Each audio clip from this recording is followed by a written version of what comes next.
Sampai dengan akhir triwulan ketiga 2025, kinerja APBN tetap terjaga dengan defisit 1,56% PDB dan keseimbangan primer yang positif.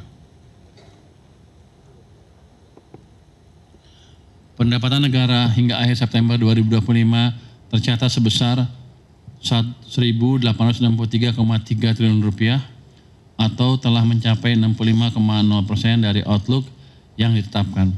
Next. Kita lihat sekarang perkembangan indikator asumsi dasar ekonomi makro 2025. Secara umum, realisasi indikator ekonomi makro hingga September 2025 berada dalam lintasan yang sejalan dengan asumsi APBN, dengan beberapa indikator menunjukkan kinerja yang lebih baik dari perkiraan awal. Pertumbuhan ekonomi triwulan 2 tercatat 5,12%, lebih tinggi dibandingkan dengan triwulan pertama. Dibandingkan dengan tahun 2024 sebesar 5,03% dan sejalan dengan target APBN sebesar 5,2%. Pertumbuhan didorong oleh konsumsi rumah tangga yang resilient serta investasi, terutama di sektor konstruksi dan hilirisasi industri yang tetap menjadi motor utama. Inflasi umum terkendali di 2,65% sampai dengan September, sedikit lebih tinggi dari target 2,5%, namun masih dalam rentang sasaran. Inflasi volatile food memang mengalami lonjakan sementara, namun tetap dapat direspon melalui penguatan intervensi harga dan stabilisasi administered prices. Barang-barang yang dikontrol pemerintah harganya. Nilai tukar rupiah bergerak relatif stabil di 16.534 rupiah per dolar, masih jalan dengan asumsi APBN sebesar 16.000 rupiah per dolar. Penguatan dolar global dan tensi geopolitik menjadi tantangan, namun dukungan fundamental domestik tetap kuat.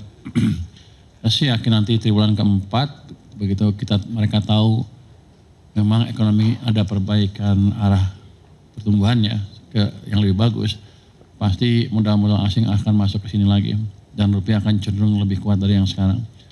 Yield SBN 10 tahun kini berada pada level 6,09%, lebih rendah dibandingkan dengan asumsi APBN yang sebesar 7%. Kalau gini, salah asumsinya. Masa miss-nya 1%. Ya kita untung, tapi dia berarti kerjanya jelek tuh. Dia akan prediksinya salah. Tapi untuk kita bagus, jadi biaya kita lebih murah. Dari sisi eksternal, harga minyak mentah Indonesia per akhir September 2025 tercatat di 66,81 dolar per barrel, lebih rendah dari asumsi APBN sebesar 82 dolar per barrel. Ini memberikan ruang fiskal terhadap beban subsidi energi. Ini salah lagi prediksinya jadinya. Bagus, tapi kita untung.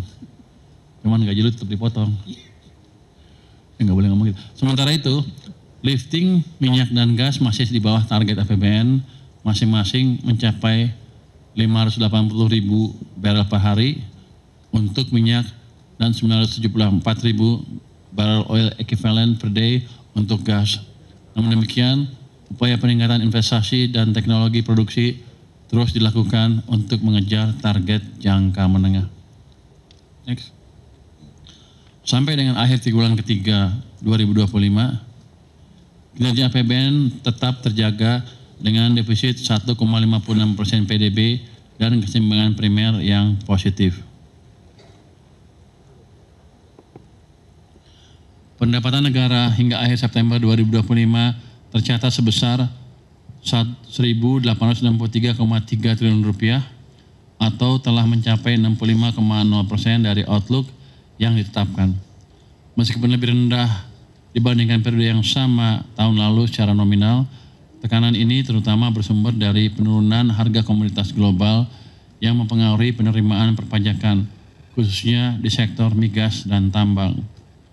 Penerimaan perpajakan mencapai 1.516,6 triliun rupiah, terkontraksi sebesar 2,9% year on year, dengan penerimaan pajak sebesar 1.295,3 triliun rupiah dan bea cukai sebesar 221,3 triliun rupiah. Penurunan harga komoditas seperti batu bara dan sawit menyebabkan penerimaan PPH, Badan, dan PPN dalam negeri sedikit tertahan. Namun, sektor manufaktur dan jasa masih memberikan kontribusi positif terhadap penerimaan. Dari sisi belanja negara, realisasi mencapai 2.234,8 triliun rupiah atau 63,4% dari outlook. Belanja pemerintah pusat tumbuh tipis, sedangkan transfer ke daerah telah terrealisasi 648,4 triliun rupiah atau 74,6% dari pagu. Efektivitas belanja didorong oleh pelaksanaan program prioritas, bansos, dan belanja modal infrastruktur. Hingga September 2025, defisit anggaran tercatat sebesar 371,5 triliun rupiah atau setara 1,56% terhadap PDB, lebih rendah dari outlook tahun penuh sebesar 2,78% PDB. Keseimbangan primer masih mencatat surplus 18 triliun rupiah, menunjukkan konsolidasi fiskal yang terus berlanjut.